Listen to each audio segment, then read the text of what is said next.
Welcome to DVC Alumni, where every story inspires the next. The Alumni podcast where you get to hear the inspiring stories and transformation that DVC has had to offer its alumni. And now, on with the episode.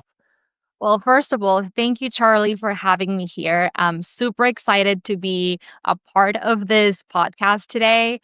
DVC has a special place in my heart, so I'm super excited to talk to all of you. So I hope you find this valuable. Just to tell you a little bit about me and how I grew up. Well, I actually was born and raised in Mexico, in Guadalajara, and I moved to the US when I was 17. When I was actually 5 or 6 years old, I moved to the US with my family for about a year and a half. And then we went back to Mexico and then we returned when I was 17. So that's a little bit about my upbringing, how I grew up. And I moved here to the US because of my family situation. My dad got a great job here, a great opportunity. So we just all moved here with my family. So I I have a really interesting thing here when it comes to my graduation because this is something that people may not know about me. But um, when I was in high school, it was a little bit of a rough period for me because I went to school in Mexico and I spent, well, the everything in high school up to my last semester. That's when I moved here to the US. So that was a little bit rough because I had graduated from a school that I didn't really know anything about. It was the last semester here. And it was rough because I didn't know anyone. I didn't know the system. And I was just put in a school that, it was just for me to graduate. I actually graduated high school from Clayton Valley Charter High School in Clayton, California. And everyone was talking about graduation and where they were going to go next. And I had no idea. All I knew is I wanted to be a lawyer. And I didn't know anything about the system in this country. I didn't know how to even apply to go to school or do anything. So that was a period of a lot of anxiety because I didn't know anything about how to submit an application, and applications were done back then, right? I got here in December and people already knew where they were going to go and I had no clue. So that's actually how I ended up in DVC. I was the first generation here in this country. I had already missed application deadlines and I didn't want to take a gap year. So I basically had two different choices. Either I take a gap year or um, I go and, do community college. So I was like, okay, I didn't even know that was an option. I thought you had to go straight into a 4-year school. And it was an amazing recommendation from one of my uncles. He said, it's a great deal. You can just go for 2 years, get your education. And then from there, you can just go and figure out where you want to go next. So that's how I ended up in DVC, and I don't regret it at all. I think DVC for sure had such an impact in my life, not just from a personal standpoint, but in my career. It allowed me to do so many great things. So, yeah, that's a little bit about my journey and where Okay. I grew up and how I got to be in DVC. Cool. So, and I mean, I love the journey thing because the DVC is kind of that place where people get their feet under them Mhm. all the time. And so you showed up on our doorstep. You didn't have more than 15 minutes in the United States, and so you were Yeah. kind of like, okay, try to figure out what's next. What is some of your favorite memories? I mean, were you part of the clubs here at DVC, or were you like, how did you get yourself integrated into the kind of DVC society? Yes, that is a great question. So, actually, when I first got into DVC, one of my main goals was to better my English. I felt like I had, even though I spoke English very well, I still felt like I wanted to be more confident in my communication, maybe polish my accent a little bit. So I ended up working full time. So that didn't allow me to have a lot of time to spend at DVC, right? Because I was going in and out, right? I was going into school from 8 a.m. to 2 p.m. And then I had 1 hour between, you know, going to school and then getting ready to go to work. So I started work at 3 p.m. and then I finished work at, yeah, like 9 or 10 p.m. sometimes. So that was a little bit of how I was juggling both things at the same time. So even though I didn't have, I wasn't really a part of a club at DVC, there are some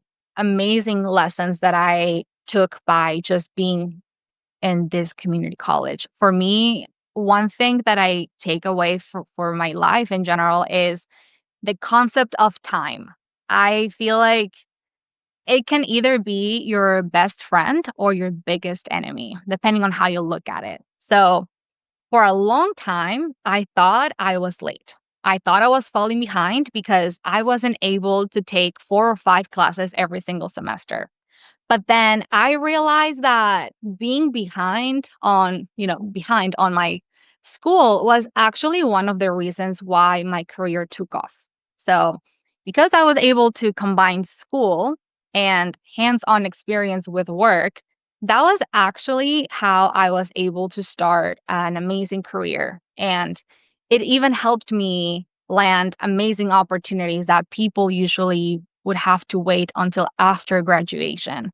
So, working full time and being at DVC gave me just such an amazing flexibility to be able to do both and really build myself up as a professional and being able to experiment many different things, which is something that I think it's incredible, having the ability to take all of these different classes and really get to see what you want to do with your life, especially when you're 18. Like, you're supposed to make all these decisions and figure out what you want to do for the rest of your life, and you're so young. And I feel like that's something that people don't put into perspective. They put this responsibility in us on, like, you have to make a decision, and that decision that you make is going to impact the rest of your life, right? So being having the ability to do both and really develop myself as a professional and still continue to pursue my education, I think that was extremely valuable. So you get to pick and choose, you can make time your best friend or your biggest enemy. It's all about the mindset that you have. Wow, that's something I didn't learn until I was much later in life. So it's the fact that you learned it at that point is amazing.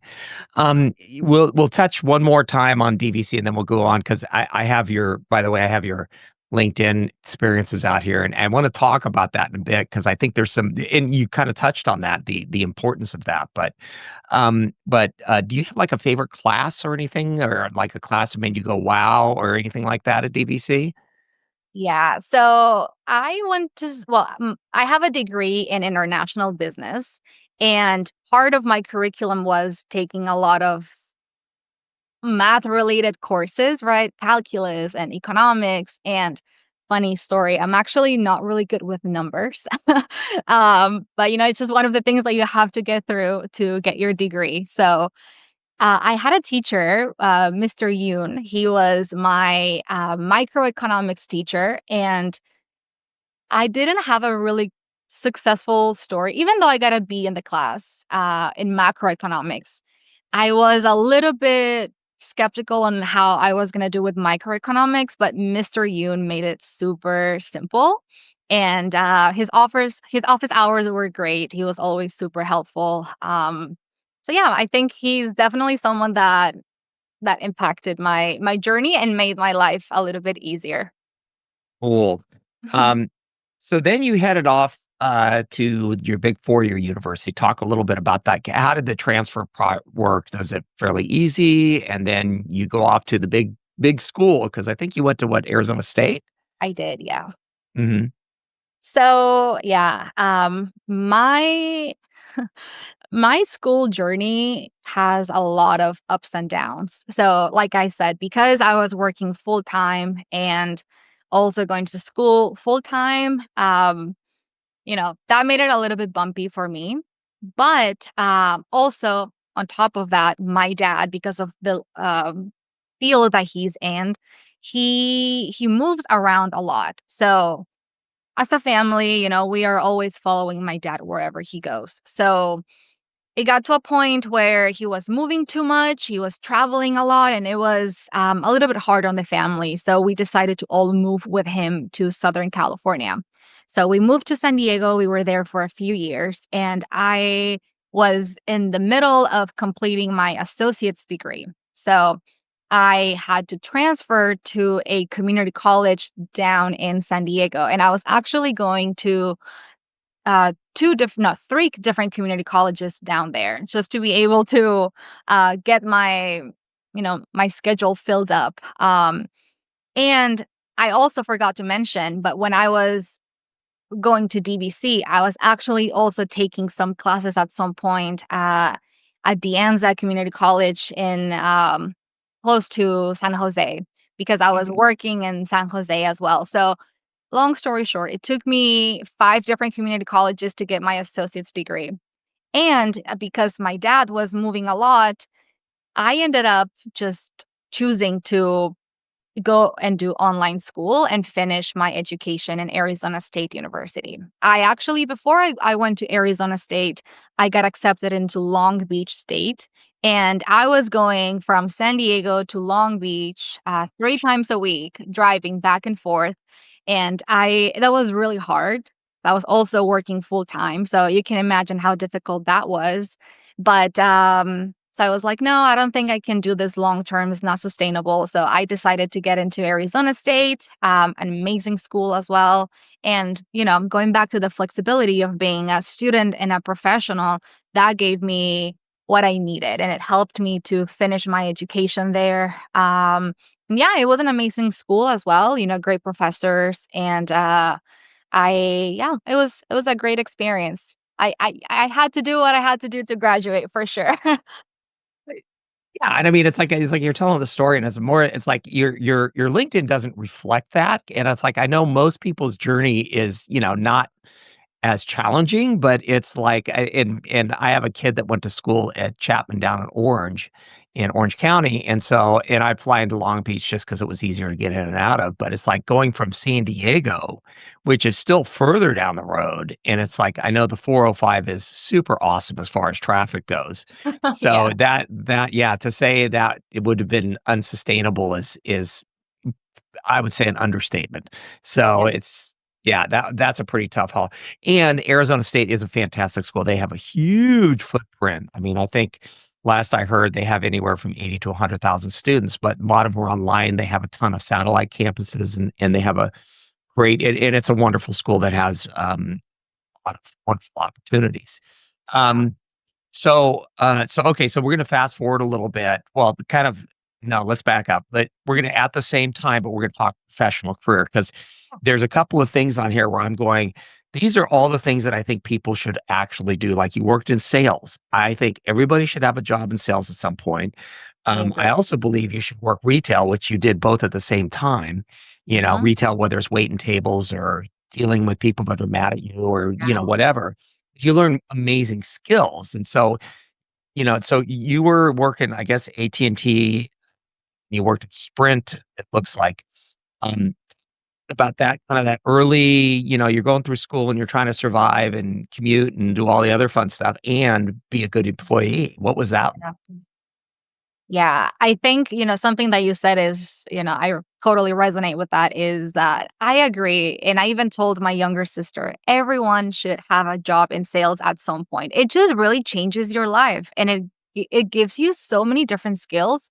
It helps you deal with rejection, which, life, it's all about rejection, right? And knowing how to influence someone, how to position your value or a product, right? I think it's super important and it helps you in so many different areas of your life. And that's actually one of the reasons why I got that job. I wanted to get out of my comfort zone. Like I said, I wanted to improve my communication, I wanted to build up my confidence. And again, one of my uncles told me, "You should just get a job at the mall." I was like, "Okay." And I actually got a job at Sun Valley Mall. So I was literally going from DVC, going to Sun Valley Mall, and I started working there, just so I wasn't really looking to establish a career back then, but I just wanted to get some type of experience. But I was very fortunate because I had an amazing manager back then. He saw something in me. I was very young. I was 18, and I was like a sponge back then. I didn't know much. I didn't even know anything about sales, and they helped me. Like, my manager and the rest of the team really mentored me and built me up, um, and taught me everything about how to pitch a product, how to deal with rejection, how to maintain a sales quota, and all of that. And I ended up, becoming better and better every time. And from there, I actually got an opportunity to work at Sprint. So that was my first career bump, right? I got a direct promotion with that new job. I became a people leader. I was overseeing sales, operations, and a little bit of hiring as well. So that was my first uh, management position. Really, I was 19 when I became a manager. So that was I see that as an achievement, right? Because it isn't something that you typically see at such a young age with that responsibility. And I'll tell you as well, it was a little bit of a challenge because I was not only young, I was also female, right? And all of my employees were men and older than me. So all of my direct reports were in their 30s, and you have a little 19-year-old girl coming in and telling you how to do things and all of that. And I had a little bit of challenge at the beginning trying to gain that respect, but once they knew that I was good and I knew what I was talking about and I actually had structure, they started to respect me, and it was incredible. I actually, during my first quarter working at Sprint, I broke the sales record as a new hire in sales. So I got hired, and I started with a strong foot. I was doing the right things, and people started to respect me, and I won a lot of different awards, operational excellence awards. So that was very powerful. It really it gave me the perspective that I could do it and I was in control of my career. And if I put the right effort in the right places, it could really help me to build a strong, successful career. Well, and I mean, first getting the bump is super awesome, but then I'm thinking about the skill set you had to learn to deal with people that were twice as old as you are, and they're men. And I have to admit myself that, yeah, I try not to, but my empty little head sometimes like, oh, she's a girl. We have a club here at DVC, automotive club, and it's a bunch of people that just love cars. And so one of the students that does a lot of stuff with us goes, "Hey, I can introduce the president." I said, "Great." Walks in the door with this woman, Demi, who and my first thought, and I actually was dumb enough to say it out loud, was, "You're a girl," because it was like, and I'm like, I can't believe I said that out loud, because it just, again, it's just like, but um again, it's like one of those things where you were able to overcome that, which shows great resilience, and it's like that's amazing, the skill set, and I don't think that's one of those things you're gonna learn in a classroom. So, you know, Yeah. so you got this amazing, opportunities to in sales. Now, along the way, you came into Tesla, so talk a little bit about that because you became a recruiter at some point, and Yes. So I have a very untraditional career journey. I am the testament of what a non-linear career path looks like. So, like we talked about, I started working in sales. Then, before getting into Tesla, uh, I actually went and worked in financial services. So I went and worked at Citibank, and I was Mhm. working there, and I was doing a little bit of sales and operations, and that was also an incredible job. Back then, internally, I was going through a very rough period of time. I knew that I didn't want to stay in retail for the rest of my life and I wanted to do something different. So I was kind of going through this exploratory path and trying to see what I wanted to do with the rest of my life. So that's when I went and tried working in financial services. I learned a lot. It wasn't the right thing for me. I didn't.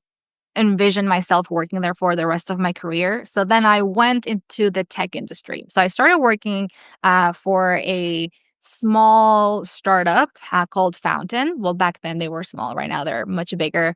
And They are a company, it's a SaaS company. They sell an applicant tracking system for the gig economy and the hourly workforce. And that was my first experience working in tech. And that was incredible. I really liked it. I didn't work there for too long. I was there for about a little bit over a year, I believe. And from there, I got really excited about just the tech world in general. I was working in San Francisco. Um, I was taking BART every single day, and it was an amazing experience, right? I was still going to school full time, going to work full time, and you get into the city and you start hearing all of these big names, all of these big companies, and you see all of these massive buildings, and you're really like, all right, what else is out there? I was a little bit scared about working at a startup, right? So I'm like, well, I have worked at really big companies before.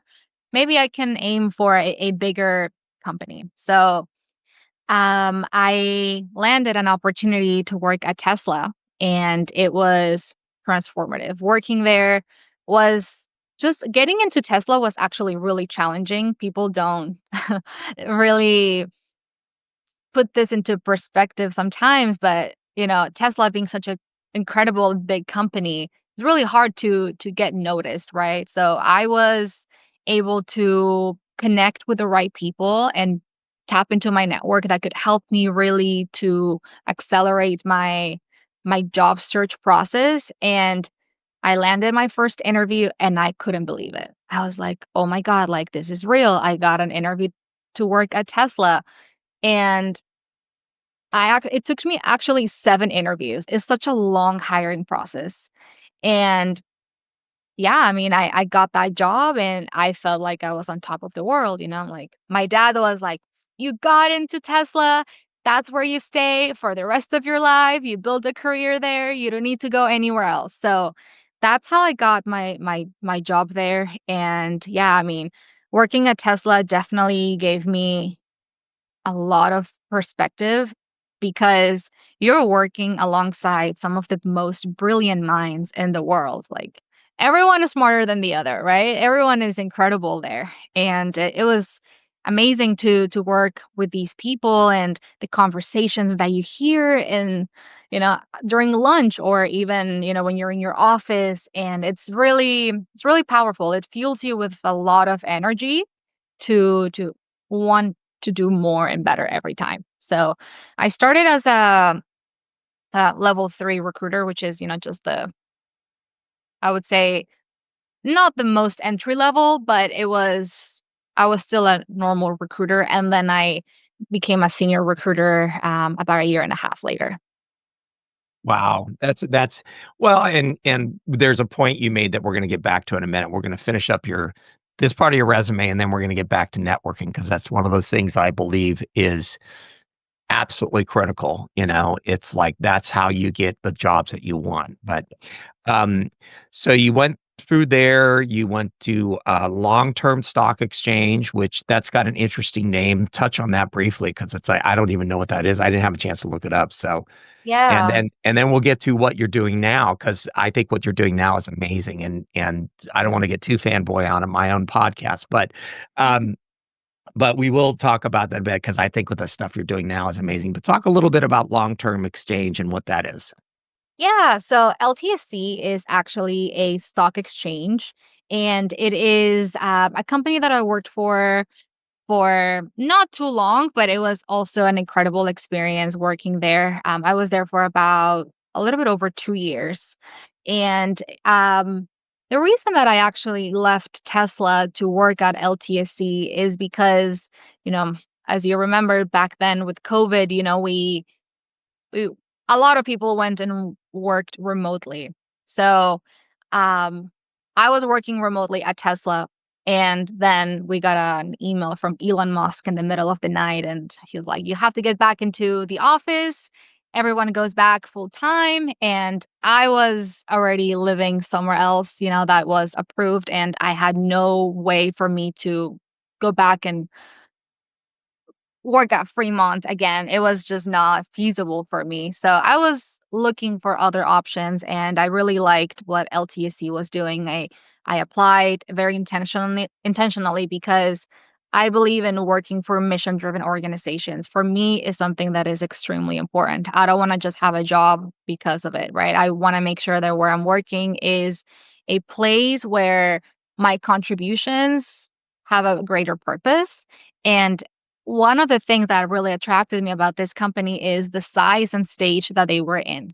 So they were looking for someone that could help out with hiring everyone in the company. So I was actually doing all the hiring for the company and I was overseeing all things talent and recruiting, right? So that was really fun because coming from a company like Tesla, where you have a very specific role and you're a part of a bigger team. Here at LTSC, I had the opportunity to build everything from scratch and bring all of the years of experience that I had from working at a bigger organization and seeing how things are done at a larger scale to bring that perspective and to put it in a smaller company to teach them how the bigger companies are doing it and successfully transition into that. So that was great. I really loved working there. It has an amazing culture. I made some incredible relationships as well. But yeah, that was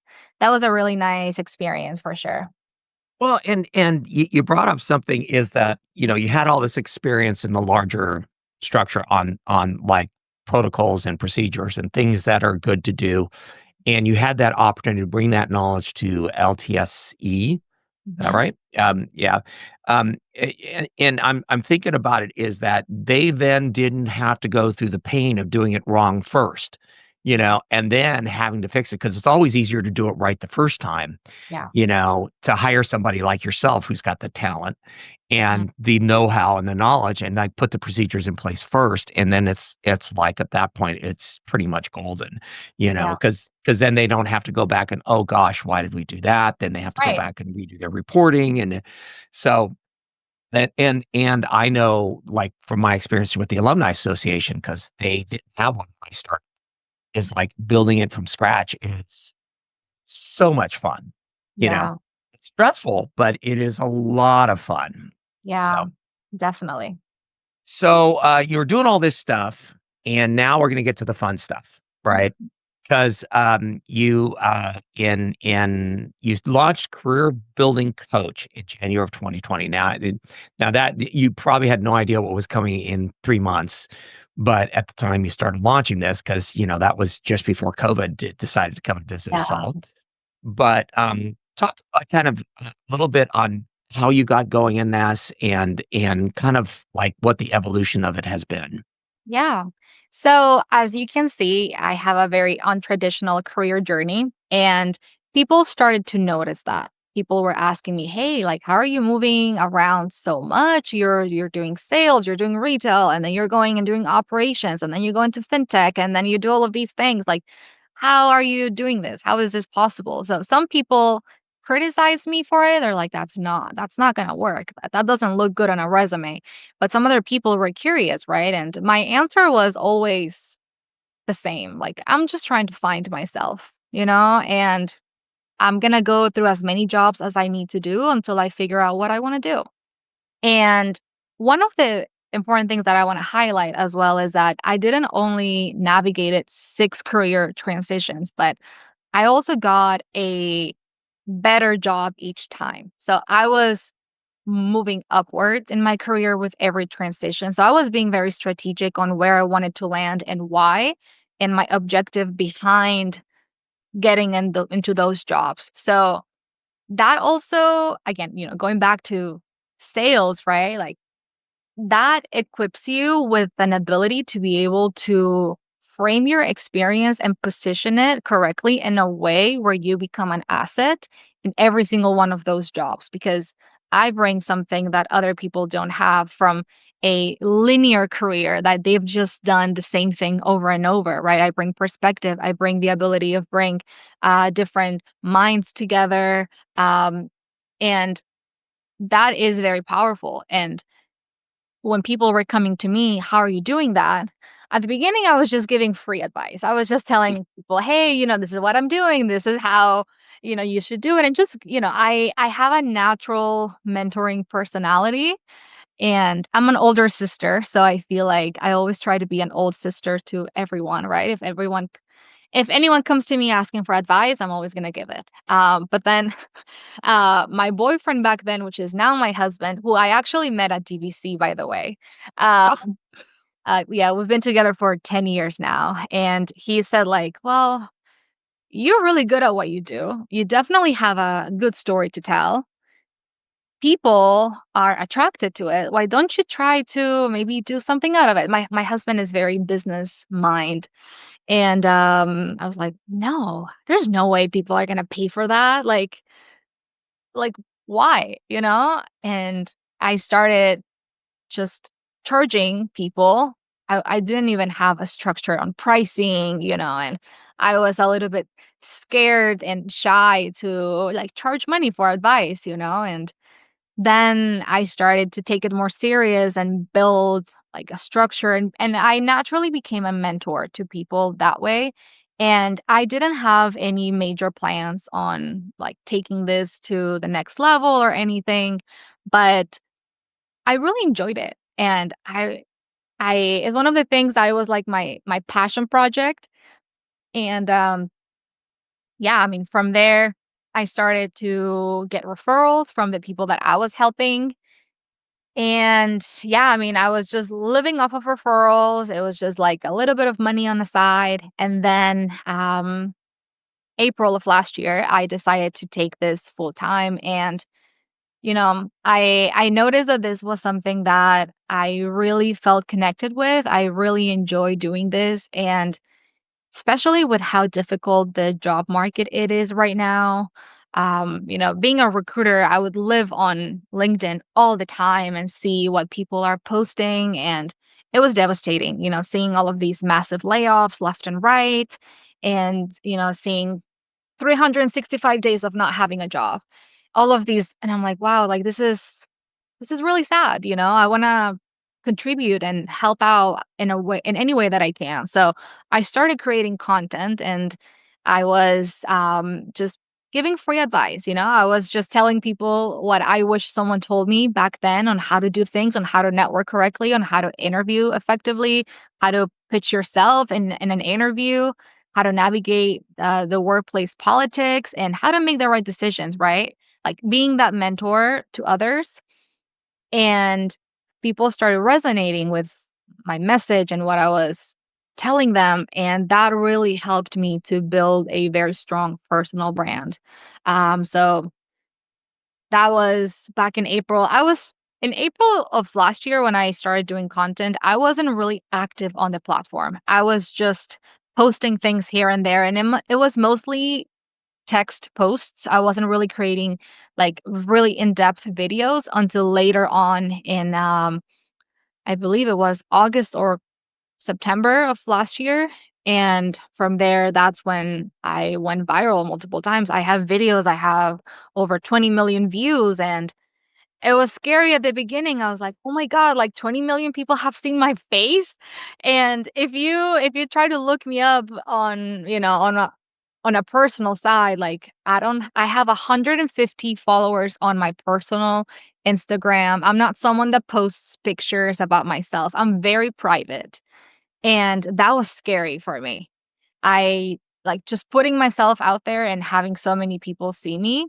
It gave me a little bit of anxiety at the beginning, but then that flooded my inbox with people wanting to work with me one on one. And from there, I started creating systems, and I really got educated on how to create a sustainable, profitable business.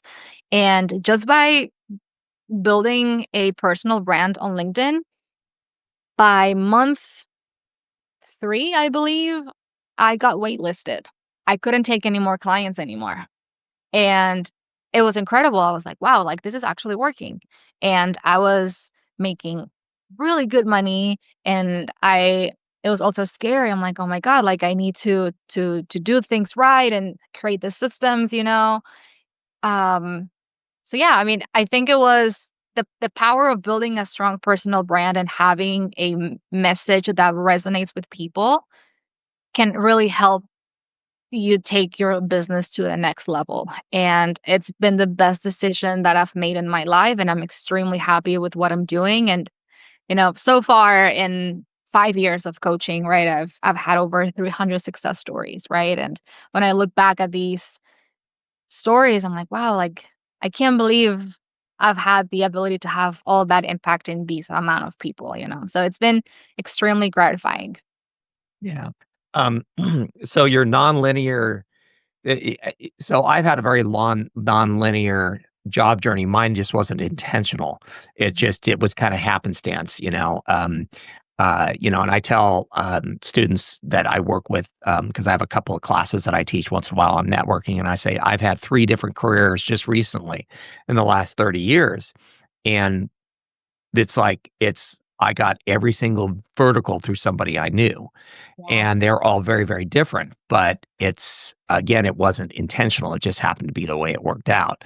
Um, so I think that's so interesting because you come across as so poised and relaxed in front of our interview here and the other things you do, and it's like, yet you were so nervous about it, and so how did you kind of throw yourself into the deep end of the pool? Because, you kinda had this thing that was off on the side, it was like you were having fun with it, and then a year ago, you decided to really go in without the life preserver on, and just really do it all. How did you kind of work yourself into, other than having an amazing husband that was, basically acting as your business coach, kinda pushing you in, but what was that process that finally made you wanna go in for the plunge?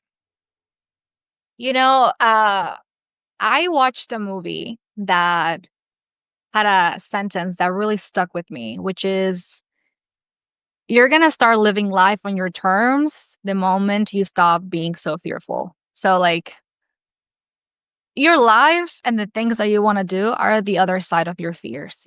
So, you can stay in your little bubble and just hope things are going to happen. But unless you really go out there and start doing things, and you're always going to have fear for something, you're always going to be scared to do anything, right? But you can either stay scared or not do anything, or doing it scared. And once you actually do it, you realize that is not that bad. It's like, okay, well, I can do this. It's okay. And I'll tell you, till today, I still get scared.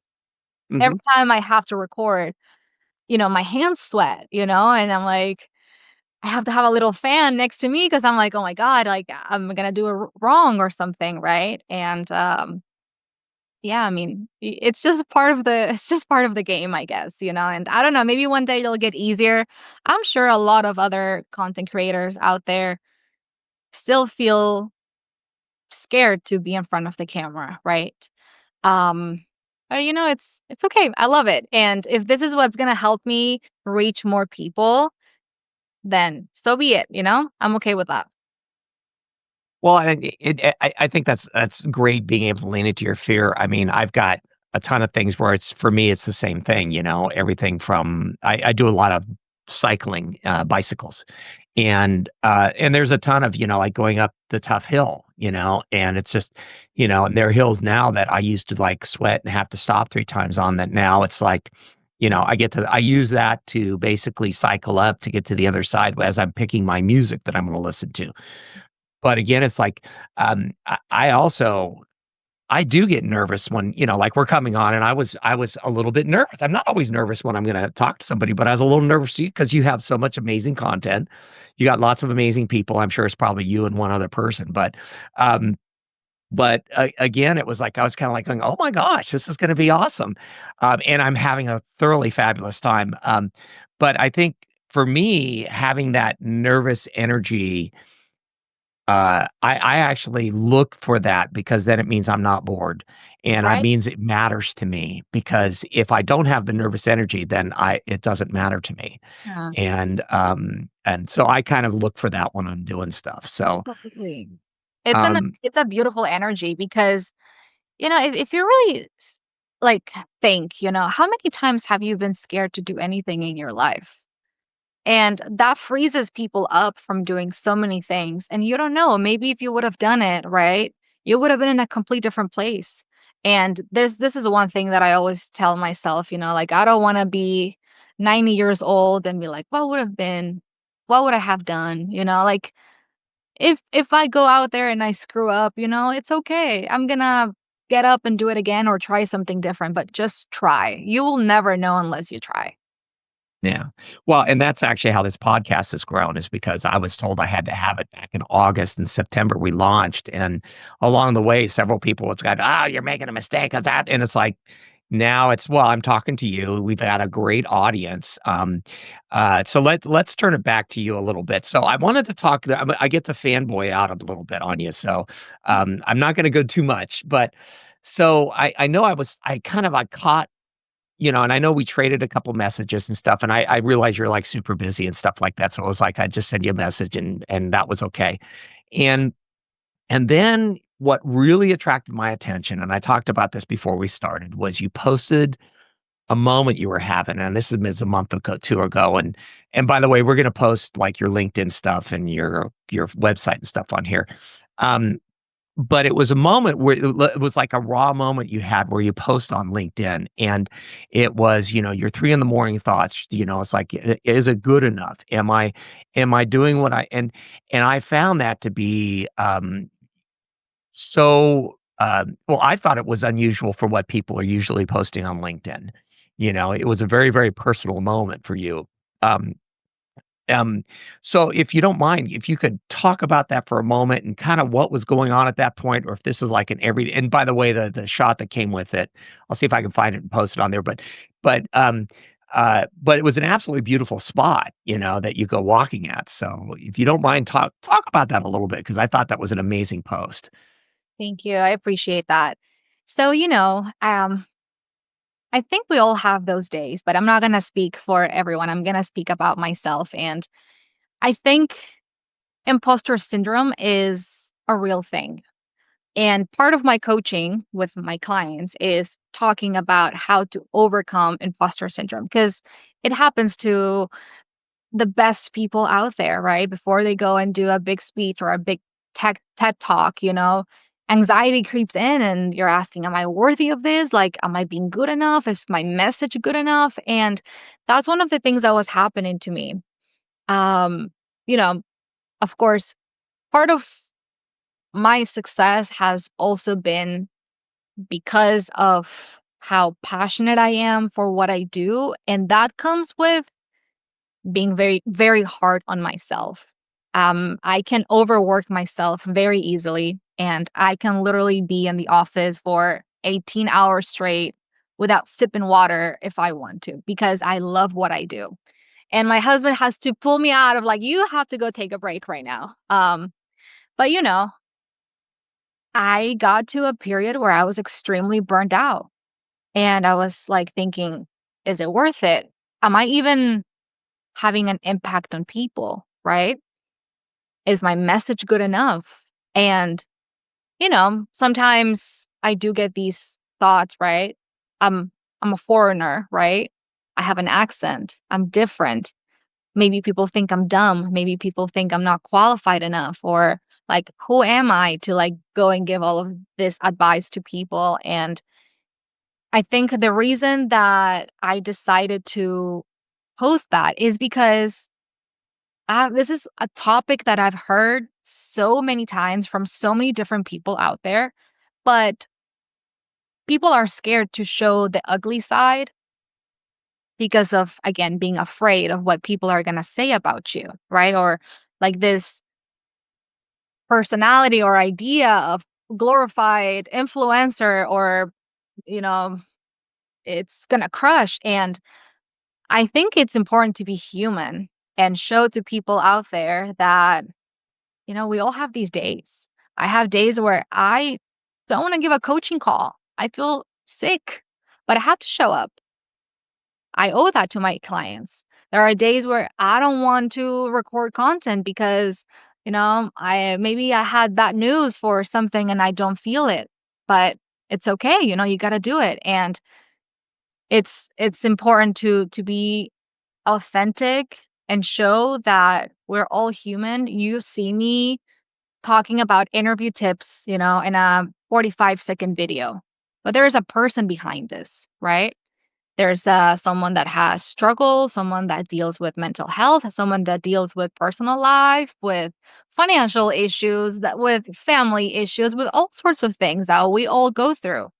And especially, being an entrepreneur and a first-time business owner, there's also so many different components there. Like, oh my God, like, is this sustainable? Is this something that I can continue doing long term? Right? Not having that steady paycheck anymore. Um, it can create a lot of different thoughts for sure. So that's why I wanted to be very raw and just really tell people, it's normal. I deal with it too. Even though you see me talking about imposter syndrome, it's normal. But it's not normal to stay down there and just cry about it. Face your fears, build that resilience, get up and go at it again. That's what's important. You just need to push through it, right? We all get scared, but it's important to move so that energy flows and can help you to continue create more things. So yeah, I think that's the main reason why I did it. And I was actually surprised with the amount of traction, how many people connected with my message and they were telling me, "Oh my God, like I feel the same way. Like this is true." Like you get to see the comments on the post, but if I could show you all the amount of different messages that I got in my DMs, people were like, "Wow, like I feel the same way." Other coaches as well, other business owners, other entrepreneurs, they were like, "This is so real." And I'm so glad that you talk about it. And I had us sit down with a couple of different of my colleagues and we had some coffee chats and we were navigating through all of these things. And it creates a beautiful connection because you realize that we're all in this together. I don't have it figured out. Whoever thinks out there that I have it all figured out, let me tell you, that's not true. And I don't think anybody does. I think we're all still trying to figure out life. And it's better when you get to figure it out with people around you, with mentors, peers, with other colleagues that you can lean on for advice or, just having a heart to heart conversation. Like, I'm dealing with something, can you listen to me and give me some advice? And I think those are very important conversations to have. Yeah, thank you. I think one of the reasons it connected so well with me is I liked your comment or your content up to that point. I was like, going, "Oh, this is really good advice." Because, I mean, I hear it at DVC all the time. It's just people are alumni are like going, "Oh my gosh, I get," they're working to find a job. They, all this stuff. And your content was good. And then you posted that. I was like, and for me, you became more than just a face that posted stuff that was really good. And I was like, "Oh my god," and it was like at that moment and it's like at that moment you became human, Yeah. and I think that's one of the reasons that it connected with so many people is that you had that moment of bare honesty, and it was like and people are just like, "Oh my gosh, she's a person," and it's surprising sometimes for, for people that because we see these online personas Yeah. which, when you got a 45-second video, it's like you don't have a lot of time to do, 30 minutes of background and all that good stuff, but I thought it was an amazing piece. And there were some other pieces, by the way, I am signed up for your newsletter, Great. and we're gonna put that link and stuff. Now, if as we kinda get towards the end here, I wanna be respectful of your time, but I want a couple more things I wanna touch on. Um, you have built your personal brand from because there was somewhere I saw, and I could be completely wrong about it. Well, you talked about back in September of last year, you kinda made a conscious effort to, like, be very, very intentional about what you did, and you're now at 40,000 followers, and who knows how many connections you have. I was being like super like how many followers I had, and then I saw yours. I'm like going, "Oh, I'm not even getting started," So, but talk about how you kind of went through that. You had this intentional mindset, and kind of what does it look like to build that personal brand? Because it was, I mean, now that I look back and you said it, I'm like going, oh my gosh, she was absolutely brilliant in this. And Yeah. but yeah, talk about that a lot. Definitely. Like I said earlier, I've always had LinkedIn since I first applied for my first job, back when I was 18. And I wasn't really active on the platform until, well, I was using it for recruiting purposes and just like everyone, posting a job update or a promotion or, very, very simple. I wasn't really investing in it. And then in April of last year, I was testing the waters and trying to see what's out there, what are people doing, and I started just posting, a little bit of career advice, but it was mostly like text posts with a picture here and there. I was just trying to figure out LinkedIn from a different perspective, which is like the content creation, right? And it wasn't giving me a lot of traction and I wasn't really growing. Back then, maybe I was getting like 100 followers a month or something. So I'm like, okay, well, maybe it just takes a long time. I used to see people that had like 10,000 followers. I'm like, wow, like that's impressive. That's incredible. And then, again, my business mastermind slash husband was like, why don't you just create content? Why don't you just create videos? And I'm like, me? No way. I cannot just sit in front of a camera and talk. And he's like, yeah, you can. You're going to do it. So I did that. And the moment that I started creating content, that's when my personal brand took off. But aside from that, I think there are multiple different things that also helped me out to not just build a following, but a very strong community, which can be very different. And also speaking from a business standpoint, right? Like having followers doesn't mean more business, right? So, how do you balance all three? Having a high following and having a strong community and actually generating leads for yourself.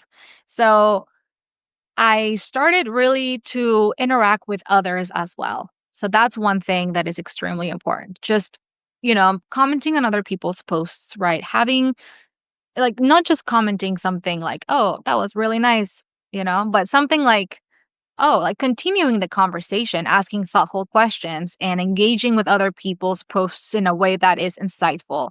That started helping me to I actually had a couple of different comments that went viral that had like 3,000 likes and I didn't even know that was possible. But yeah, I mean just having those conversations on the posts are really really important as well. And then taking the conversations from the comment section to the DMs and then from the DMs to a coffee chat and really starting to build strong connections with people.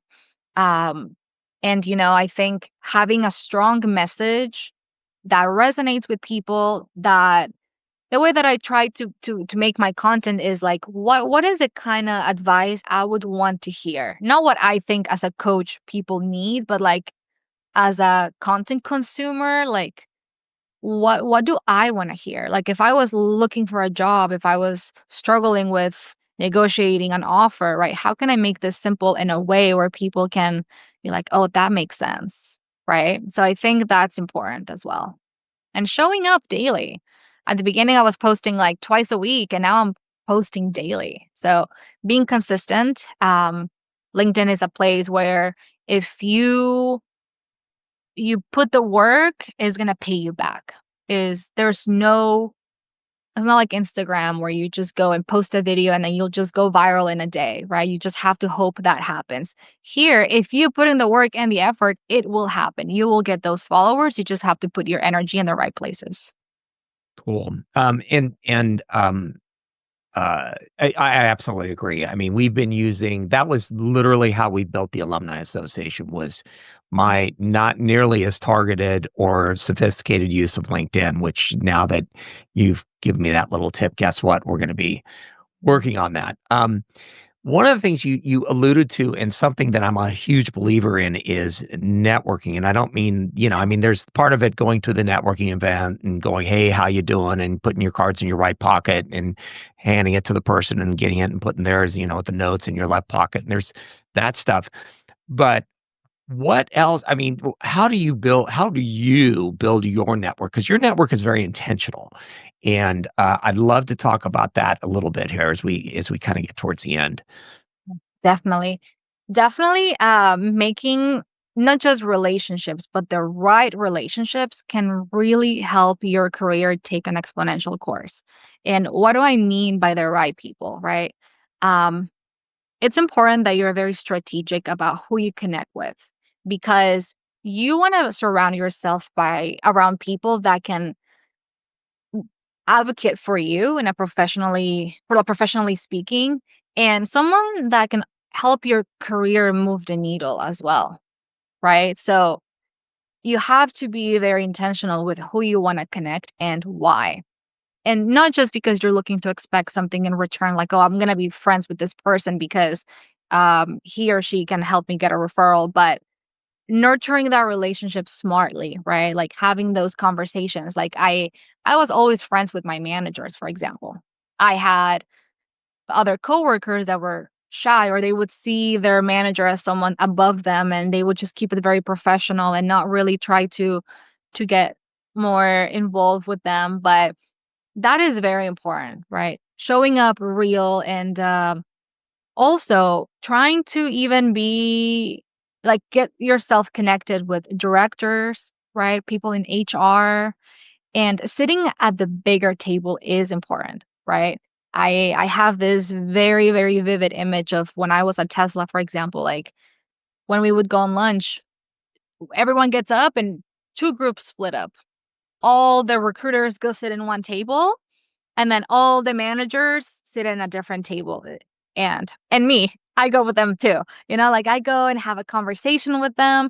And like you believe that you are a part of that group too, and go and make those relationships is so important. That helps you a lot. And that's in a professional setting, right? When you're at work. But even on LinkedIn, right? Like you can still tap into your network, create new opportunities, right? This is one of the things that I teach my clients. It's if you don't have a network, is not an excuse. You can always create a new one, right? I do this with a lot of my clients that are looking to transition into new careers, right?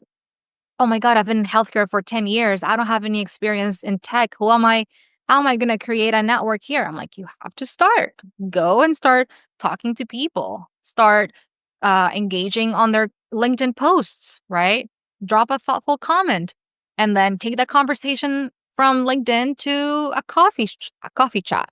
That happens all the time and it's totally doable. You're in control of making your own network. Um, that's like the best advice ever. I'm well, no, I'm a huge believer in that. I've told a number of people I've worked with is that I've had three completely different careers just in the last 30 years, actually since 2000. And it's like each one of them has a different vertical. I've had to build a new network in every single one. So when I got into this one, I was like, I got this. I know what to do. So the other thing I think is you have to be patient with it. I Definitely. think too often people, they friend somebody and then they think, oh, this will pay off in 2 days. It won't. Yeah. So, again, I want to be respectful of your time. So the last question is, and I told you about this before we started, was um, uh, uh, if you knew then what you know now, what would you tell yourself? Yeah, well, I told you that I have a little bit of a controversial answer to this. And the reason why is because I think about it a lot, and a lot of people ask me this question as well. And one of the first things that I see is that this creates a lot of anxiety for people and a lot of guilt as well. Because what I believe is that if you didn't make a decision back then, it's because you weren't equipped with the tools or the knowledge to be able to do it, right?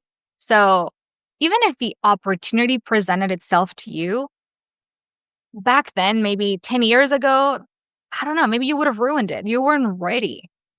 So, there's this joke among millennials, right? Is like, oh my God, what was I doing in 1995? What was I in my mom's womb? I should have been investing in real estate. Is like, no, like you couldn't, right? So you didn't, there's no way you would have known what to do back then because you weren't ready. And I think that's one thing that a lot of people can get can feel a lot of guilt around that. It's like, I should have done that, or I should have made that decision, right?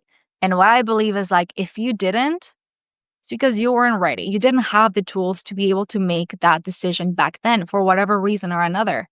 Maybe you didn't have the wisdom. Maybe you didn't have the right network, or you didn't have the right foundation, right? And even if that opportunity presented itself to you, maybe you would have ruined it. So what I like to think about is just stay focused on the present and see how you can focus in building a better tomorrow, right? Dwelling in the past, I don't think it brings anything positive. It's always good to reflect on, past experiences, but I think I like to stay focused in today and put my energy in how I can be a better version of myself for later. Wow, that's actually very wise. So, well, I want to thank you for the time. This has been absolutely wonderful, Karla, and I will, like I said, I'm going to post all your stuff in the show notes, and so folks that are listening to this or watching this wherever you're picking up our podcast, you'll get lots of opportunities of that. And with that, we'll call it a day. And again, thank you so much for your time. And that's it. Thank you, Charlie. It's been wonderful. Thank you for the fun conversation. It's such a pleasure to be a part of this audience, and hopefully, my message can help anyone out there. DVC, like I said, is always going to have a special place in my heart. And yeah, whoever's listening to this, you got this. I believe in you. You have the of your life to do whatever you want. It's never too early, never too late. And yeah, thank you again for the opportunity. It was lovely You to bet. be here with you today. Thank you for tuning in to DVC Alumni, where every story inspires the next, the podcast for the DVC Alumni Association. You can contact us at alumni@dvc.edu with any comments, and be sure to leave a like and subscribe to our podcast.